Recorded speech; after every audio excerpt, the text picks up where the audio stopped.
बिस्मिल्लाहिर्रहमानिर्रहीम अस्सलाम वालेकुम। Myself Khizar Ahmed Usama MK preparation के प्लेटफॉर्म से आपसे मुखातिब हूँ। स्टूडेंट, आज के सेशन में हम डिस्कस करने जा रहे हैं प्रोग्रामिंग के बारे में, प्रोग्राम लैंग्वेजेस के बारे में। हम सीखेंगे कि प्रोग्रामिंग का मतलब क्या होता है, प्रोग्रामिंग लैंग्वेज का मतलब क्या होता है, प्रोग्राम लैंग्वेजेस जो है वो कितने टाइप्स की होती हैं और उनकी इंटर कन्वर्जन्स कैसे होती हैं, हाई लेवल लैंग्वेजेस कौन सी हैं, लो लेवल लैंग्वेजेस कौन सी हैं। और उसके बाद हम एडवांस करेंगे जो सबसे ज्यादा इस्तेमाल होने वाली लैंग्वेज सी लैंग्वेज है, उसके अंदर प्रोग्रामिंग करना सीखेंगे, उसके फीचर्स को डिटेल से स्टडी करेंगे। तो आइए स्टार्ट करते हैं आज के सेशन को। सबसे पहले हम डिस्कस कर लेते हैं प्रोग्रामिंग के बारे में। कंप्यूटर प्रोग्राम क्या होता है?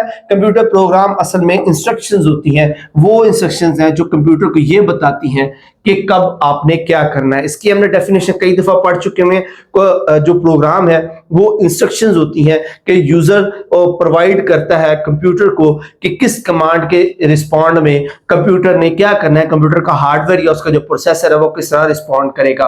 उसको हम जो है वो एक प्रोग्राम कहते हैं। अब जो कंप्यूटर प्रोग्राम है उसको जिस लैंग्वेज में लिखा जाता है उसको हम प्रोग्रामिंग लैंग्वेज कहते हैं, क्योंकि हमारी जो लैंग्वेज है, जिस तरह हम डिस्कस करते हैं, आपस में बात करते हैं, इस तरह से कंप्यूटर नहीं समझ सकता। कंप्यूटर एक इलेक्ट्रॉनिक डिवाइस है, उसके अंदर इलेक्ट्रिकल सिग्नल जो है वो मूव करते हैं, तो उसको उसकी जो लैंग्वेज है जो इलेक्ट्रिकल सिग्नल्स को कंट्रोल करती है। मैं बात कर रहा हूं बाइनरी कोडिंग की, जिसके अंदर 0 और 1 इन्वॉल्व होते हैं। 0 रिप्रेजेंट करता है absence of the electrical pulse and 1 जो है वो रिप्रेजेंट करता है प्रेजेंस ऑफ इलेक्ट्रिकल इंपल्स। तो कंप्यूटर सिर्फ 0 और 1 की ये जो बाइनरी कोडिंग वाली लैंग्वेज है सिर्फ वो समझता है।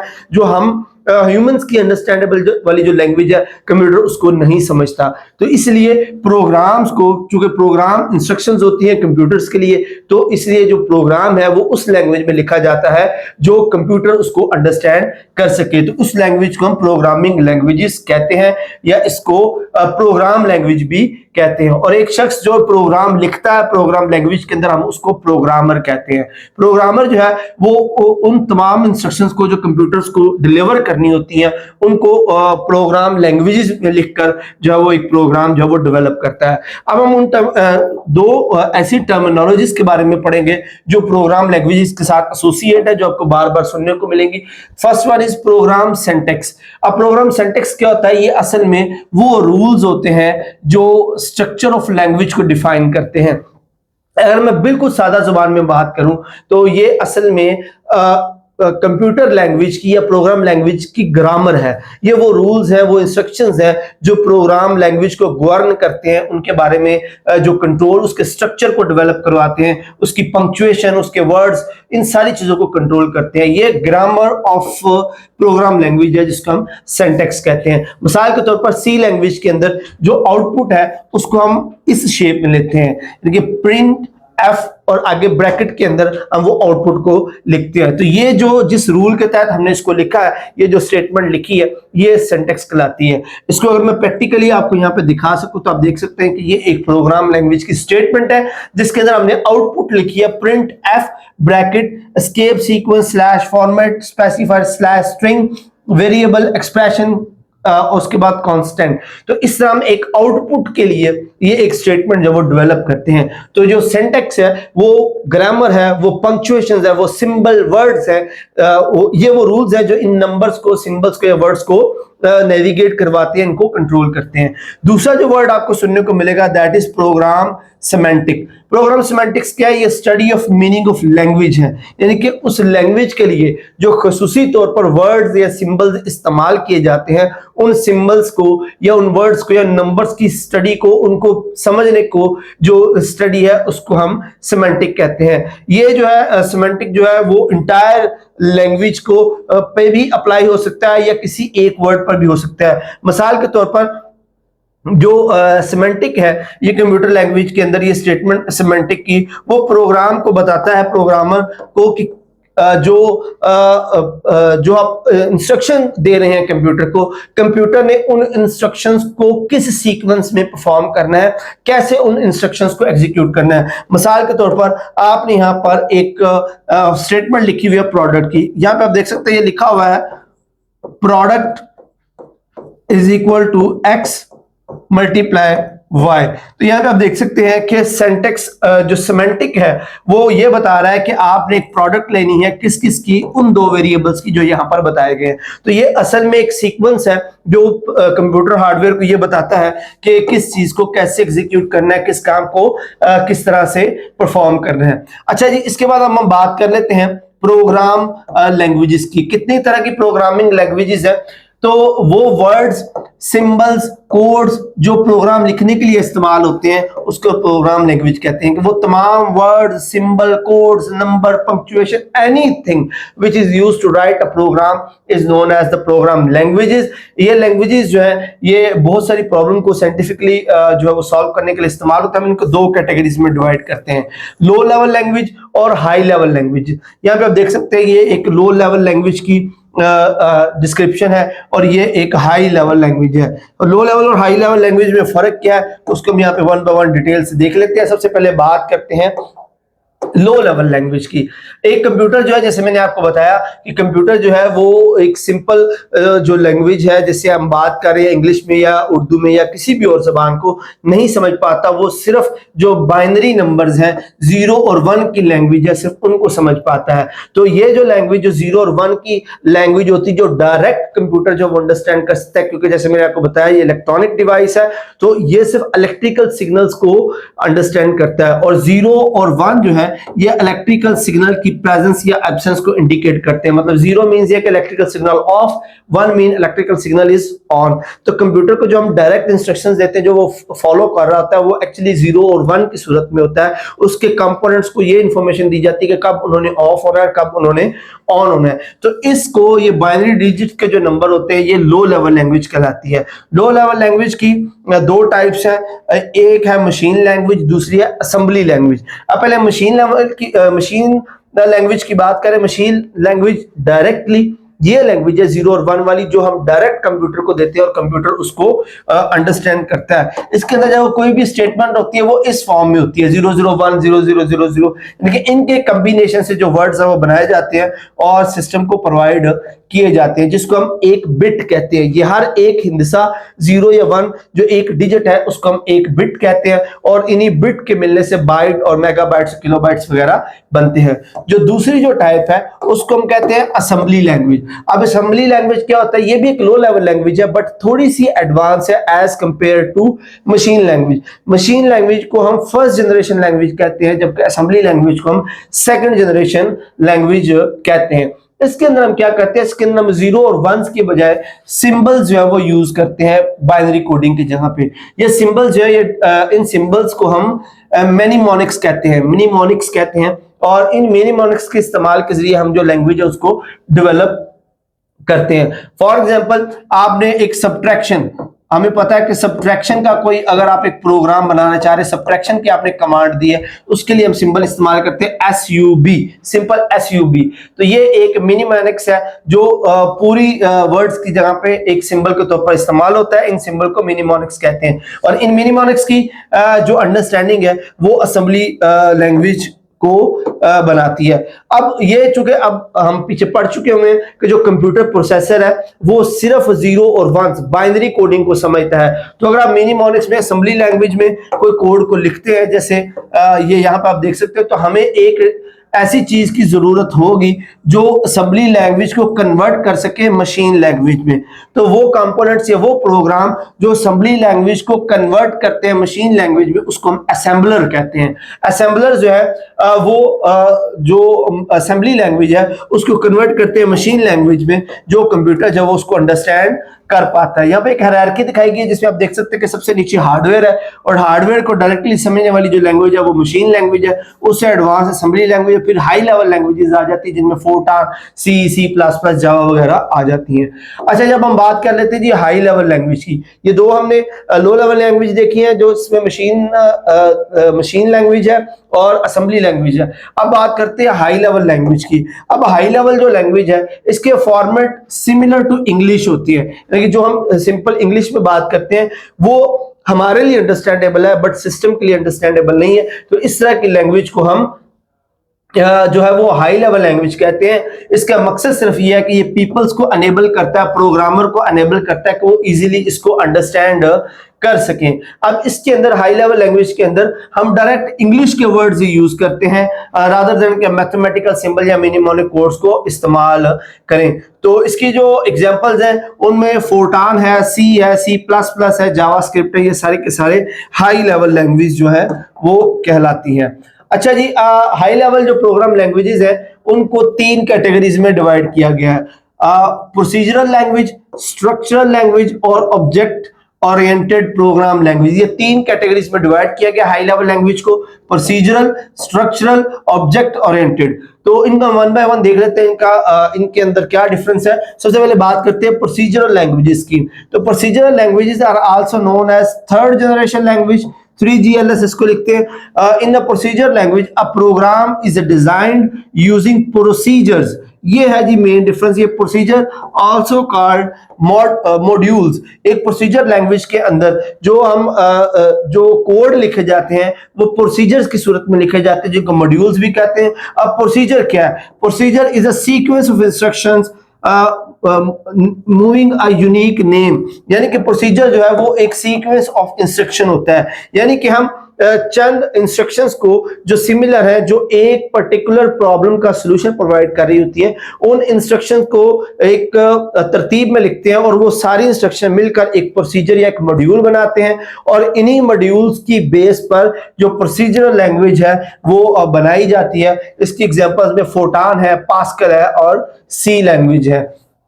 उसके बाद जो दूसरी कैटेगरी आ जाती है जो प्रोसीजर लैंग्वेज से थोड़ा सा हाई है, जिसको हम फोर्थ जनरेशन लैंग्वेज भी कहते हैं, उसको हम उसका नाम है जी स्ट्रक्चर्ड लैंग्वेजेस। अब स्ट्रक्चर्ड लैंग्वेज क्या है? Where the program may be broken down into blocks और procedure, thus allowing a top down design approach is called structured language। इसमें हम क्या करते हैं, जो कोड्स होते हैं उनको ब्लॉक्स में डिवाइड कर देते हैं, पर्टिकुलर इंफॉर्मेशन को डिफरेंट ब्लॉक्स में डिवाइड करते हैं और वो ब्लॉक्स जो है मिलकर किसी स्टेटमेंट का या किसी एक जो प्रोग्राम है उसको एग्जीक्यूट करवाते हैं। इसको हम स्ट्रक्चरल लैंग्वेज कहते हैं। इसको स्ट्रक्चर्ड प्रोग्राम लैंग्वेज भी कहते हैं और इसकी जो एग्जांपल है वो एल्गोल, पास्कल, PLI और ADA, ये एग्जांपल्स हैं जी स्ट्रक्चर्ड लैंग्वेजेस की।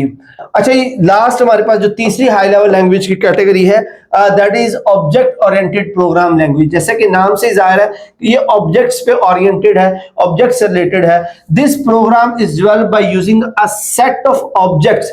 अब हम इसमें ऑब्जेक्ट्स को यूज करते हैं। ऑब्जेक्ट क्या है? An object is a component of program that has a set of modules and data structures.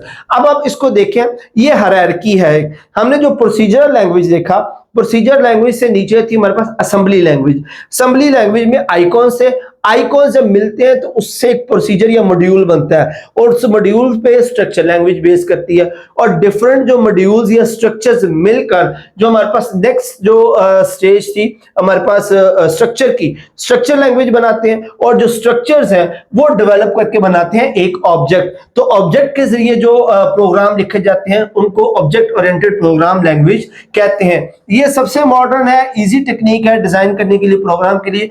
जब किसी ऑब्जेक्ट को किसी प्रोग्राम में एक बार डिजाइन कर लिया जाए, यानी कि पहले लैंग्वेज में आप कोई प्रोग्राम लिखना चाह रहे हैं, उसके अंदर आपने एक ऑब्जेक्ट जो है वो वन टाइम डिजाइन कर लिया, फिर आप उसको बार बार जो है उसी प्रोग्राम के अंदर विदाउट एनी जो इशू जो है उसको बार बार इस्तेमाल कर सकते हैं। याद रखिए, हर प्रोग्राम लैंग्वेज के अंदर स्टार्ट में आपको जो स्ट्रक्चर है या प्रोसीजर है या ऑब्जेक्ट है उसको पहले डिफाइन करना पड़ता है कि वो क्या चीज है। और एक बार एक जो स्ट्रक्चर या प्रोसीजर या इमेज जब डिफाइन हो जाती तो उसको एज इट इज आप लैंग्वेज के अंदर बार बार इस्तेमाल कर सकते हैं। तो वंस यू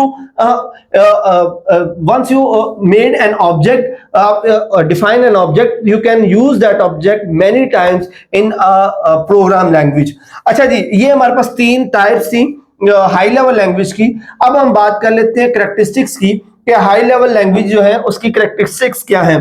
तो सबसे पहले और सबसे जो बड़ी इसकी कैरेक्टर है वो है easy to learn. The high level language are easier to learn than low level languages. The statement written for the program are similar to English like statement. इसकी वजह यही है कि हाई लेवल लैंग्वेज के अंदर हम वही अल्फाबेट्स यूज करते हैं जो रूटीन के अंदर इंग्लिश बोलते वक्त या इंग्लिश लिखते वक्त ABCD वगैरह इस्तेमाल करते हैं। अब चूंकि वो हमारे समझने वाले ही अल्फाबेट्स होते हैं, तो इसलिए उनको समझना जो है, इस लैंग्वेज को समझना ज्यादा आसान होता है। Easy to understand the program written in high language by one programmer can easily understood by another programmer because the program instruction are similar to the English. अब अगर एक प्रोग्रामर ने एक प्रोग्राम लिखा है हाई लेवल लैंग्वेज में, अब चूंकि वो इंग्लिश वाले ही वर्ड इसमें इस्तेमाल किए हुए, तो कोई दूसरा प्रोग्रामर जब उसको देखता है तो वो उसके लिए समझना आसान हो जाता है, क्योंकि सिंपल लैंग्वेज वाले जो इंग्लिश वाली जो स्टेटमेंट्स है वही इसके अंदर इस्तेमाल हुई होती हैं। Easy to write program, again चूंकि जो प्रोग्राम है वो इजीली इसलिए लिखे जा सकते हैं शॉर्ट टाइम के अंदर, क्योंकि सॉफ्टवेयर जो है वो सपोर्ट कर रहा होता है हमारी इजीली अंडरस्टैंडेबल जो इंग्लिश लैंग्वेज है। उसके बाद easy to detect and remove error. The error in a program can easily be detected, removed. Mostly the errors are occurred during the compilation of the new program. इसमें जो error है वो आसानी से ढूंढे जा सकते हैं जब आप इसको कंपाइलर में डालते हैं। कंपाइलर क्या, वो आगे हम पढ़ते हैं। जब आप इस एक प्रोग्राम को कंपाइलर में डालते हो तो कंपाइलर फौरन से उसकी एग्जीक्यूशन के दौरान उसके एरर या बग्स को पकड़ लेता है।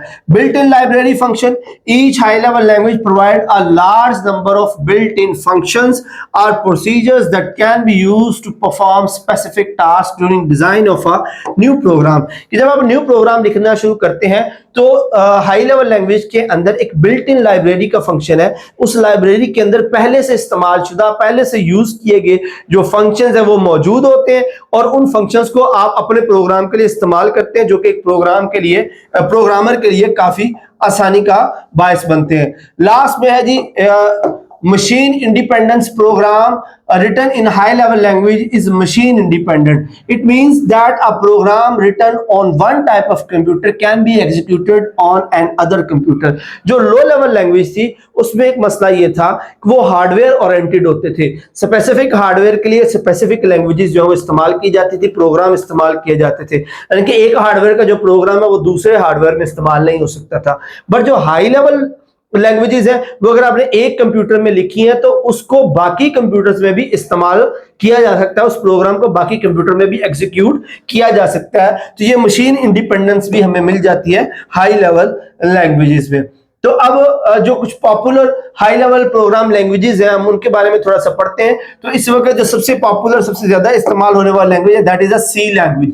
सी लैंग्वेज जो एक general purpose computer program language है जो 1972 में डेनिस रिची ने इसको जो फर्स्ट टाइम जब वो डेवलप किया था AT&T bell laboratories of USA. ये जो छोटी छोटी इंफॉर्मेशन होती हैं एमसीक्यू पॉइंट ऑफ व्यू से बहुत इंपॉर्टेंट होती हैं, इसको याद रखा करें, स्पेशली हिस्ट्री से रिलेटेड। तो ये सी लैंग्वेज 1972 में डेनिस रिची जो कि पिक्चर में भी इनको दिखाया गया प्रोग्रामर को, इन्होंने AT&T बेल लेबोरेटरीज जो कि यूएसए में, वहां पर इसको लिखा था। ये एक simple structure oriented program language थी, स्ट्रक्चर ओरिएंटेड थी। और इसके जो एक प्रोग्राम चूंकि स्ट्रक्चर जो है वो प्रोसीजर से मिलकर ही बने होते हैं, तो इसलिए प्रोसीजर प्रोग्राम लैंग्वेज भी इसको कहा जाता है। ये बहुत ही पोर्टेबल थी डिफरेंट प्लेटफॉर्म्स के ऊपर, यानी कि आप इसको जो डिफरेंट जो हार्डवेयर से उन पर अप्लाई कर सकते थे। दूसरी जो फेमस लैंग्वेज है that is C plus plus. C plus plus असल में सी की ही एडवांस शेप है, जो पहले बात की है सी की advance shape C plus plus है, जो अर्ली 1980s में बेंजामिन शॉर्ट्सट्रब, हाँ जी, इन्होंने इसको फर्स्ट टाइम जब वो डेवलप किया था। ये भी ऑब्जेक्ट ओरिएंटेड प्रोग्राम था, OOP प्रोग्राम लैंग्वेज थी, और ये सी लैंग्वेज की ही एक्सटेंशन थी। इसके अंदर सी लैंग्वेज के तमाम जो एलिमेंट्स उनको ऐड किया गया था, और उसके साथ कुछ एक्स्ट्रा जो ऑप्शंस थे उनको भी ऐड किया गया था। इसका प्लस पॉइंट ये था कि जो सी लैंग्वेज थी इससे पीछे वाली, वो इनकॉर्पोरेट थी सी प्लस प्लस के अंदर भी। तो अगर सी वाला प्रोग्राम आप सी प्लस प्लस में ओपन करते हैं तो आप इजीली उसको यूज कर सकते हैं। उसके बाद आ जाती है जी विजुअल प्रोग्राम लैंग्वेज। ये सबसे जो बेस्ट और यूजर फ्रेंडली जो लैंग्वेज है वो है विजुअल प्रोग्राम लैंग्वेज। अब इस प्रोग्राम के अंदर जो डेवलपमेंट है, जैसे विंडो बेस्ड एप्लीकेशंस हैं या ग्राफिकल यूजर इंटरफेस एप्लीकेशंस है, तो इसके अंदर जो इसको हम 5th जनरेशन लैंग्वेज भी कहते हैं। इसके अंदर जो प्रोग्राम बनाए जाते हैं वो विजुअल बेस्ड है। जैसे हमने पीछे जो यूजर इंटरफेसेस पढ़े थे उसमें हमने पढ़ा था कि ग्राफिकल यूजर इंटरफेस जो है वो सबसे ज्यादा यूजर फ्रेंडली होता है, तो इसको भी जो है वो ग्राफिकल यूजर इंटरफेस की तरह यूजर फ्रेंडली ही बनाया गया। इसके अंदर जो प्रोग्राम है वो अमूमन जो विजुअल्स की मदद से, मुख्तलिफ ग्राफिक्स की मदद से लिखा जाता है। इसको हम लेटेस्ट या 5th जनरेशन लैंग्वेज भी कहते हैं। ये लैंग्वेज जो है एक विजुअल और ग्राफिकल इंटरफेस प्रोवाइड करती है और ग्राफिकल यूजर इंटरफेस एप्लीकेशंस के लिए बहुत सारे इसके प्रोग्राम जो है वो इसी लैंग्वेज पे लिखे गए हैं। और ये जो है प्रीवियस जो लैंग्वेजेस हैं जैसे C++, सी डैश, जावा वगैरह उनको भी इनकॉर्पोरेट करती है। ओके जी, फर्दर हमारे पास आ जाती जी C# या C#। इसको C# भी कहते हैं, C# भी कहते हैं। ये भी ऑब्जेक्ट ओरिएंटेड प्रोग्राम लैंग्वेज है जो ऑलमोस्ट 2000 में माइक्रोसॉफ्ट कॉर्पोरेशन की तरफ से जो वो लॉन्च की गई थी। ये भी C++ की बेस पर थी, बस इसमें कुछ जो और प्रोग्राम जो ऐड किए गए थे।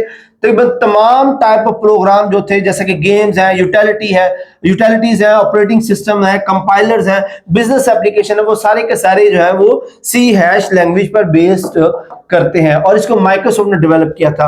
ओके जी, लास्ट में हमारे पास आ जाती है जी जावा लैंग्वेज। जावा लैंग्वेज क्या है? ये high level object oriented program language है जिसे सन माइक्रो सिस्टम्स ने 1991 में जो डेवलप किया गया था। ये भी तकरीबन C++ की तरह थी और इसको खास तौर पर इस्तेमाल किया जाता था वेब पेजेस डिजाइन करने के लिए। जावा क्या ज्यादातर जो यूजेज है वो वेब डेवलपमेंट, वेबसाइट डेवलपमेंट के लिए इस्तेमाल होते हैं। जावा एप्लेट्स जो है वो डेवलप्ड इन जावा लैंग्वेज। अब जावा एप्लेट क्या होता है? Java applet is a small Java program that run inside and other program such as web browser. Java applet जो है वो डिफरेंट प्रोग्राम्स को जावा के साथ कंपाइल करने के लिए, उसके साथ इंटीग्रेट करने के लिए हेल्प आउट करता है। और ये जावा एप्लेट जो है वो इसी लैंग्वेज, जावा लैंग्वेज के अंदर ही लिखे गए थे। तो ये थी कुछ पॉपुलर जो लैंग्वेजेस थी जो इस वक्त यूज हो रही हैं या यूज होती रही हैं। एक वाइड रेंज ऑफ प्रोग्राम और एप्लीकेशन है जो इन लैंग्वेज को यूज करते हुए लिखी गई है, जैसा कि जो वर्ड प्रोसेसर के लिए माइक्रोसॉफ्ट ऑफिस सूट की जो एप्लीकेशन है वो भी C++ लैंग्वेज और जावा को इस्तेमाल करते हुए लिखी गई है। अच्छा जी, जो मैंने पीछे एक वर्ड यूज किया था कंपाइलर और इंटरप्रेटर, उनको हम ये देख लीजिए। दो बहुत इंपॉर्टेंट एप्लीकेशंस हैं जो कंप्यूटर प्रोग्राम को एग्जीक्यूट करने के लिए इस्तेमाल होती हैं। Compiler is a system software that translate high level language source code into machine level language object code. हम पहले भी डिस्कस कर चुके हैं कि कंप्यूटर जो है वो सिर्फ बाइनरी कोडिंग को अंडरस्टैंड करता है। मशीन लेवल लैंग्वेज जो है कंप्यूटर सिर्फ उसको अंडरस्टैंड करता है। तो अगर आप हाई लेवल लैंग्वेज में कोई प्रोग्राम लिख रहे हैं तो आपको ऐसा सॉफ्टवेयर या ऐसा ट्रांसलेटर चाहिए है जो हाई लेवल लैंग्वेज को कन्वर्ट कर सके मशीन लेवल लैंग्वेज में, तभी वो लैंग्वेज जो है वो एग्जीक्यूटेबल होगी, तभी वो लैंग्वेज जो है वो कंप्यूटर उसको अंडरस्टैंड कर पाएगा। तो वो सॉफ्टवेयर जो ये काम करता है, जो high level language source code को कन्वर्ट करता है मशीन लेवल लैंग्वेज में, उसको हम कंपाइलर कहते हैं। ये इंग्लिश हम पीछे देख चुके हुए हैं कि जो हाई लेवल लैंग्वेजेस हैं वो चूंकि इंग्लिश जैसे ही अल्फाबेट्स और नंबर्स वगैरह यूज करती है, तो ये इंग्लिश लाइक लैंग्वेजेस भी कहलाती हैं। इनको कन्वर्ट करता है बाइनरी कोडिंग या डिजिट्स के अंदर। ये हर सिंबल को, हर अल्फाबेट को, हर वर्ड को कन्वर्ट करता है उसके क्रॉसपोंड बाइनरी कोडिंग में। किस रूल के तहत कन्वर्ट करता है उसकी भी आगे जो डिटेल्स है वो आएंगी, उसमें हम डिटेल से पढ़ेंगे कि हर जो अल्फाबेट है, कोई नंबर है या पंक्चुएशन या सिंबल है, वो सिंबल किसी ना किसी तरह से 8 बिट सिस्टम है या 16 बिट सिस्टम के अंदर 0101 बाइनरी कोड के साथ रिलेट करते हैं। तो कंपाइलर यही काम करता है कि वो इन सिंबल्स को कन्वर्ट करता है बाइनरी कोडिंग में, जो कि सिस्टम जो है वो उसको अंडरस्टैंड कर पाता है। दूसरी जो अहम चीज इसमें इस्तेमाल होती है that is N interpreter. Basically interpreter का काम भी ट्रांसलेशन ही है। इंटरप्रेटर भी कोड्स को कन्वर्ट ही करता है, बट जो इसमें डिफरेंस है ये ट्रांसलेट करता है और एग्जीक्यूट भी करता है स्टेटमेंट बाय स्टेटमेंट। अब उसमें जो है वो एक एक वर्ड को, एक एक सिंबल को, एक एक अल्फाबेट को कन्वर्ट किया जाता है और कन्वर्ट करने के बाद उनकी स्टेटमेंट्स बना के प्रोसेसर तक पहुंचाई जाती है। बट जो इंटरप्रेटर है इसके अंदर कोडिंग जो है वो पूरी की पूरी स्टेटमेंट को ही बाइनरी कोडिंग में कन्वर्ट कर दिया जाता है। मजीद किसी और सॉफ्टवेयर की जरूरत नहीं होती, बल्कि डायरेक्ट सिर्फ ये पूरे प्रोग्राम के स्टेटमेंट को कन्वर्ट करता है और डायरेक्ट मशीन को प्रोवाइड कर देता है। इस इमेज में देखें, अगर आपके पास हाई लेवल लैंग्वेज का सोर्स कोड है और आपने उसके आगे कन्वर्जन के लिए, उसकी ट्रांसलेशन के लिए एक कंपाइलर को अटैच किया है, तो कंपाइलर चूंकि अल्फाबेटिक्स और नंबर्स को कन्वर्ट करता है बाइनरी कोडिंग में, तो उन अल्फाबेट्स और नंबर्स को दोबारा मशीन कोड्स बनाने की जरूरत पड़ती है, उनकी स्टेटमेंट्स को बाइनरी कोडिंग में बनाने की जरूरत पड़ती है। फिर वो मशीन कोड जो है वो आउटपुट के तौर पर इस्तेमाल होते हैं। जबकि अगर आप सोर्स कोड के आगे एक इंटरप्रेटर को लगाते हैं, तो इंटरप्रेटर पूरे जो कोड है उसको पूरी स्टेटमेंट्स को लेकर कन्वर्ट करता है, दरमियान में किसी कोडिंग की जरूरत नहीं पड़ती, और वो इंटरप्रेटर डायरेक्ट ही जो कोड्स है वो प्रोसेसर को प्रोवाइड कर देता है। तो बेसिक सिर्फ यही डिफरेंस है कि कंपाइलर और इंटरप्रेटर में कंपाइलर जो है वो कोडिंग को हिस्सों में करता है, जबकि कन्वर्ट करता है, जबकि इंटरप्रेटर जो है पूरी स्टेटमेंट को बाइनरी कोडिंग में कन्वर्ट कर देता है। अच्छा जी, नेक्स्ट हम बात कर लेते हैं जी प्रोग्राम एनवायरनमेंट की। प्रोग्राम एनवायरनमेंट क्या, ये वो प्रोसेसेस हैं या वो प्रोग्रामिंग टूल्स हैं जो कंप्यूटर प्रोग्राम्स को डेवलप करने के लिए इस्तेमाल की जाती हैं। यानी कि इस एनवायरनमेंट के अंदर वो सारी टूल्स, वो प्रोग्राम्स या वो एनवायरनमेंट शामिल है जिसके अंदर आप जो प्रोग्राम लैंग्वेज की मदद से किसी प्रोग्राम को लिखते हैं, या इन शॉर्ट आप कह सकते हैं ये वो प्रोग्राम है या सॉफ्टवेयर है जो प्रोग्राम लैंग्वेजेस को लिखने में मदद देते हैं। इसके अंदर एडिटर्स भी होते हैं, कंपाइलर्स भी होते हैं, लिंकर होते हैं, डिबगर होते हैं, और भी बहुत सारे इस तरह की टूल्स हैं, और इनको इंटीग्रेटेड डेवलपमेंट एनवायरनमेंट या आईडीई कहते हैं। In short famous word IDE use किया जाता है। आईडीई प्रोग्राम्स वो प्रोग्राम्स हैं जो कंप्यूटर के प्रोग्राम्स को लिखने, एक प्रोग्राम ही हेल्प आउट करता है प्रोग्राम लिखने के लिए, तो आईडीईज अमूमन इस्तेमाल किए जाते हैं। और जो आईडीज होते हैं ये basically graphical user interface provide करते हैं, ये यूजर फ्रेंडली होते हैं और अंडरस्टैंडेबल होते हैं प्रोग्रामर के लिए, जिसके अंदर मुख्तलिफ ऑप्शंस जो है वो अवेलेबल होते हैं, जिनके अंदर एक प्रोग्रामिंग जो है वो स्टेटमेंट के जरिए अपनी जो इंस्ट्रक्शंस है वो डेवलप करता है हाई लेवल लैंग्वेजेस के अंदर। अब हम देखते हैं जी आईडीई को पढ़ लेते हैं कि इंटीग्रेटेड डेवलपमेंट जो एनवायरनमेंट है वो क्या होता है। ये आप यहां पर देख सकते हैं, ये एक इंटरफेस दिखाया गया, ये एक आईडीई का इंटरफेस है।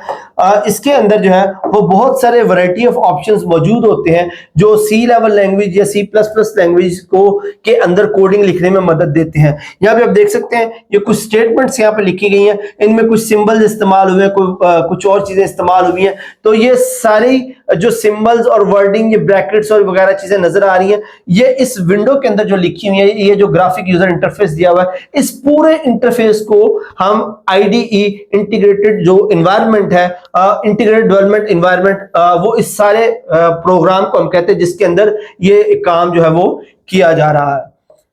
अच्छा जी, अब हम जरा मॉड्यूल्स देख लेते हैं कि सी प्रोग्रामिंग के लिए हम सिर्फ अब फर्दर जब मूव करेंगे, हम सारी लैंग्वेजेस में से एक जो बेसिक लैंग्वेज है सी लैंग्वेज, उस सी लैंग्वेज को अंडरस्टैंड करने की कोशिश करेंगे, उसमें अगर कोडिंग करने के तरीकाकार देखेंगे। तो उसको समझने से पहले हम कुछ मॉड्यूल्स की बात कर लेते हैं जो सी लैंग्वेज के अंदर इस्तेमाल होते हैं। उनमें जो सबसे पहला मॉड्यूल है that is an editor. Editor और text editor is a program that enable user to create and edit C language source program having extension .c, या जिस तरह ये लिखा है student.c।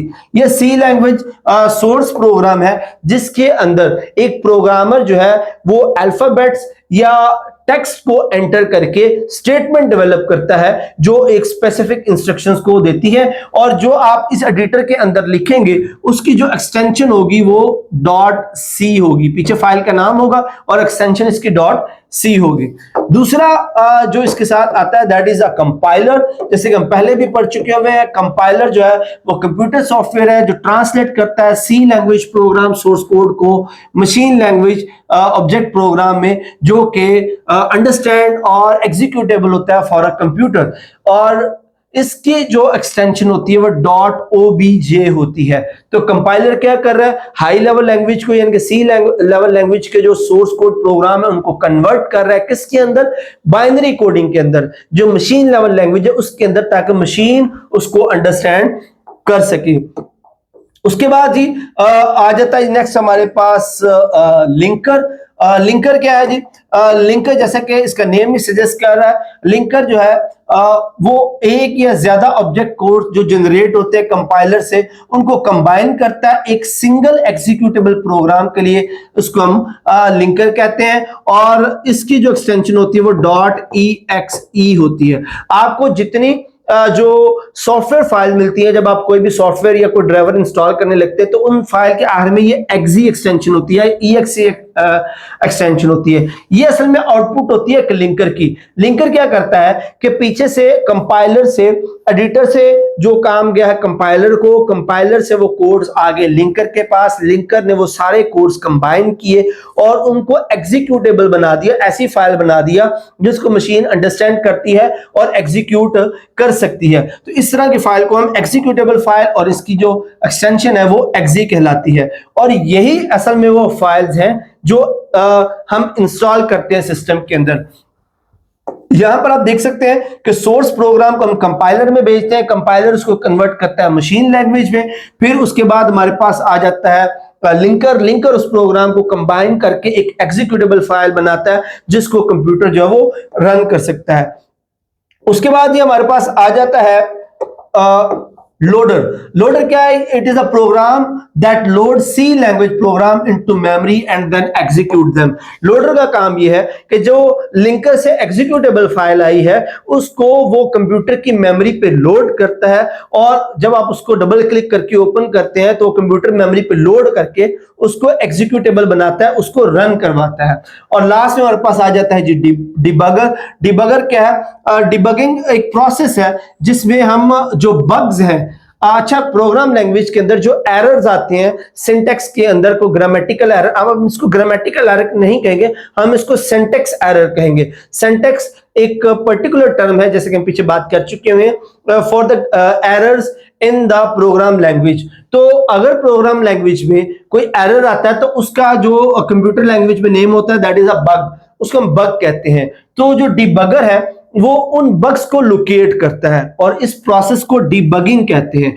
तो डिबगर को जब हम रन करते हैं किसी प्रोग्राम के ऊपर तो वो थ्रू आउट द प्रोग्राम सारी स्टेटमेंट्स को चेक करता है, और अगर कहीं पे सिंटैक्स एरर आता है या कोई एग्जीक्यूटेबल एरर आता है उसको वो डिटेक्ट करता है और आपके सामने शो करवाता है, जिसको आप करेक्ट कर सकते हैं। तो ये वो मेन चीजें थी जो आपको प्रोग्राम लैंग्वेज लिखने से पहले पता होनी चाहिए। नेक्स्ट सेशन के अंदर हम जो सी लैंग्वेज है उसके अंदर कोडिंग करना जो वो सीखेंगे, उसमें हम कुछ बेसिक कोड्स बनाएंगे और देखेंगे कि कौन से कंपोनेंट्स होते हैं जिनकी मदद से हम सिंटैक्स या स्टेटमेंट जो है वो लिख सकते हैं। So that's it for the session. उम्मीद है ये सेशन आपके लिए बहुत मुफीद रहा होगा। अगर आपके ज़हन में कोई सवाल है तो आप कमेंट सेक्शन में पूछ सकते हैं। नेक्स्ट सेशन तक के लिए अपना बहुत सारा ख्याल रखिएगा। अल्लाह हाफिज।